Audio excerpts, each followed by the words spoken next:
Trace McSorley's real name is was asked to try out as a safety at the NFL Combine, sat behind Christian Hackenberg in college, got in an NFL game because the starter nearly shit himself. Where does he think he's going?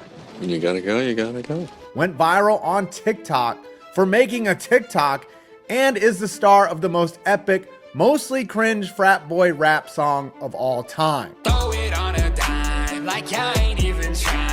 This is the story of the NFL QB who was better as a meme than he ever was as a signal caller. What the f***, Richard? And all that's coming up right now. Richard Thomas McSorley was born in Ashburn, Virginia in 1995. Yep, Trace isn't even part of his real name. Concerned he would be called Rich or Little Ricky, his parents started calling him Trace after NFL lineman Trace Armstrong. The name stuck and destiny awaited. This may come as a huge shocker to you, but Trace played lacrosse in high school. Coming out of Briarwoods High in Virginia, he was a 3-star quarterback with a pretty weak offer sheet besides Penn State. And you know what else his 24/7 profile has?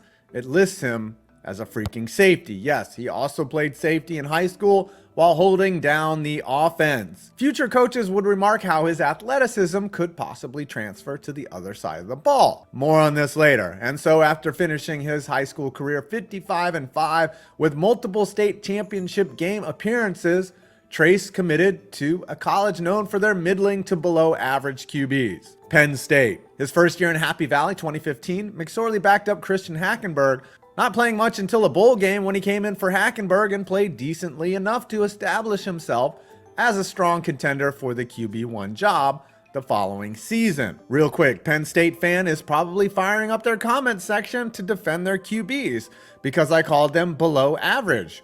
Okay, little buddy, your best one was Kerry Collins in the 90s, and the other decent one who spent the most time in the NFL played in the league as a fullback. I already mentioned Christian Hackenberg. Back to McSorley. After beating out Tommy Stevens for the starting job, he led the Nittany Lions into a Week 4 game, and they beat a number 2 ranked Ohio State team led by JT Barrett, 24-21. Did McSorley play well?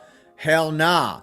He went 8 for 23, but threw a touchdown and ran for one as he helped get Penn State ranked for the first time since Joe Paterno's statue was placed in a storage locker. Penn State ended the 2016 season 10-2, going to the Rose Bowl, and McSorley found his name on multiple Heisman ballots. The squad entered the next year ranked 6th before peaking at number 2 before taking on conference rival Ohio State once again. While Trace played better than the year before, his team took the L as JT Barrett and Ohio State got the revenge with a 19-point fourth quarter comeback, winning 39-38. He once again led the team to a 10-2 record, this time playing in the Fiesta Bowl. After the season ended, the White Lightning QB had draft talk. While he could have tried to compete with other short king Baker Mayfield in the 2018 NFL draft, he decided on one more year in college. And thus his choice to return sparked the greatest meme song ever, the frat boy anthem. Sitting in his dorm room in 2018, Matt Freiler, aka Matty Fresh, wanted to write a song about a Penn State player. He had previously written one about Saquon Barkley, which not many people have heard. Matty uploaded his new song to YouTube and it quickly became a cult classic among PSU students, then the world. I mean, listen to these bars. They call me Trace McSorley. I make these other quarterbacks look boring. I'm snoring. Some of my favorite lines from the song include, Michigan defense softer than that cheesecake. They call me Trace McSorley. I make these other quarterbacks look boring. I'm snoring. And the Nittany Lions moving forward while the Buckeyes going backward. Bars.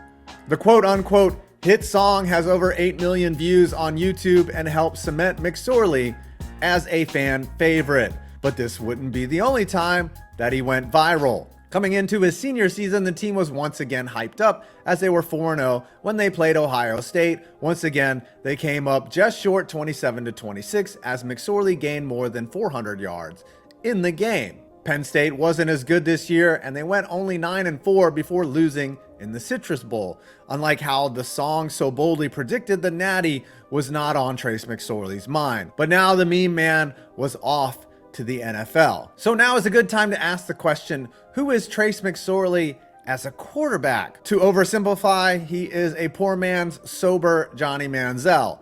He can escape the pocket and make throws on the run. He can compete with rushers in his face and find the open throwing lanes. He is tough and plays with a chip on his shoulder, but he also has many of the same downsides as Manziel. He is short and lacks any type of bulk. He is listed as 6 feet and 200 pounds, but that is as big as a lie as your dating profile. He also lacks the ideal NFL QB arm strength, meaning he normally has to keep his throws over the middle of the field so he doesn't have to launch the ball down the sideline. So at the NFL Draft Combine, the S word would come up. Short? No, the word safety.